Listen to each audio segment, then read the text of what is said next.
Alright, so let's go ahead and talk about the new Vote/Frost unit, Rei, to where she can be either a main DPS or support. But she was tested on the live server, so these are her true values. But this is what you need to know before you row. Starting with her main mechanics, beginning with her normals, to where you're not going to really be using these unless you're main DPSing with her. But after you do 5 normal attacks, you're going to see a flashing light, and then you want to quickly tap normal attack and you're able to activate a slowing attack. You're also able to do this combo in the air. Bringing us to Rei's special mechanic, Energy Consumption Mode. In this mode, your Vote and Frost attack as well as Rei's damage is increased. And there are 2 ways to access this mode. The first way is as a main DPS, and if you have 70 plus energy, all you need to do is do a normal attack into a hold attack and you will enter the mode. And then you just need to simply hold down the attack button and you will continuously fire arrows until the mode runs out. As a support, you need to have 100 plus energy, and then you just need to simply switch to a different weapon and it will automatically activate this mode.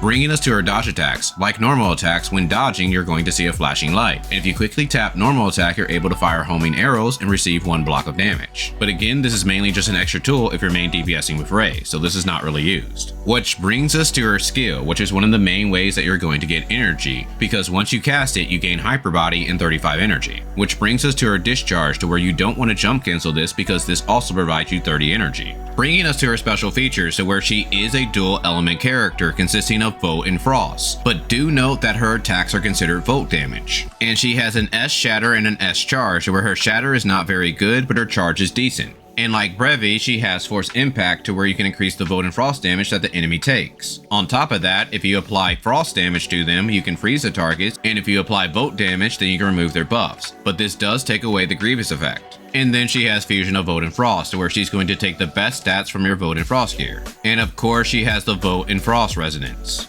But she does come with 2 special skills, the first one being Flash Attachment, to where every time that she activates her skill is going to do additional damage, and this can further be increased by her Vote attack, her max HP, her resistances, and crits. And this is considered skill damage. But her biggest special feature is Homing Arrow, to where every time someone does damage on the team, you're going to apply an arrow to the target, which will cause additional damage. On top of that, you gain 4 energy.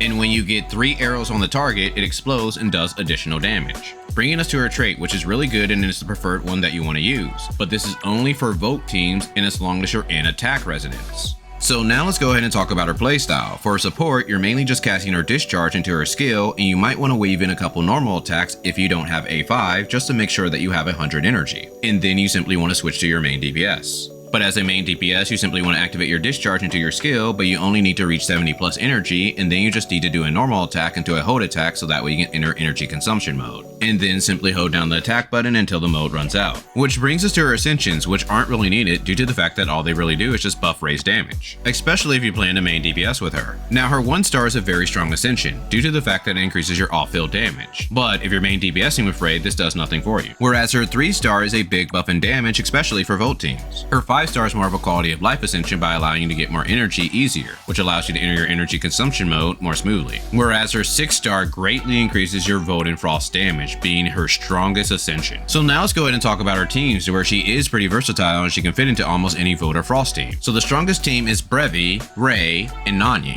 Coming in second would be Mimi, Rei, and Nanye. And third would be the same team except your main DPSing with Rei. And the last team would be Triple Vote, consisting of Brevi, Mimi, and Rei. But this is pretty close to the rest of the teams. And for Frost, you want to go with Now, Rei, and Nanye. And since Rei does not give that many buffs to the Frost team, this is just a slightly stronger team than the previous one. On top of that, Rei does Vote damage, so she's not going to be that helpful in the sequential Phantasm. Which brings us to the matrices, starting with Rei, which are very powerful, to where her 2-piece increases the Vote and Frost damage, and if Rei is in the team, you also get Resistance Shred, which is something Vote has not had besides Fenrir. To where her 4-piece massively increases your final damage, and if Rei is in the team, you also get a boost in your Vote and Frost attack. Bringing us to Nanye matrices, which are really good, especially if you have Nanye in the team. Bringing us to Brevi matrices, which are really good, but they are beaten out by Now matrices, so if you have a high star set of Now matrices, those are going to be your preferred choice. Bringing us to Mimi matrices, to where sadly these are beaten out by all the other limited matrices after it. Bringing us to DPS matrices, which aren't bad if these are your only options, due to the fact that most teams are going to consist of 1 main DPS. So in conclusion, Rei is free to play friendly since you have access to her full kit at A0. with A1 giving a nice boost in damage. And when it comes to A5, you don't necessarily need this, it just allows you to enter your energy consumption mode much easier, which you can offset by doing a few normal attacks when you're on Rei. And for the pull priority, I would recommend getting 1 copy of Rei. Then you want to try to go ahead and get a 0-star 4-piece of her matrices set. And even if you don't have enough to get her 0-star 4-piece, just getting her 2-piece is still going to be a big boost in damage. After that, I would just try to get as many stars as you can on Rei. Then, if your budget allows, you can go ahead and max out the matrices. And that should be everything that you need to know before you roll. But let me know down in the comments, are you pulling for Rei? Or are you waiting for those future characters? But other than that, I'll talk with you guys later.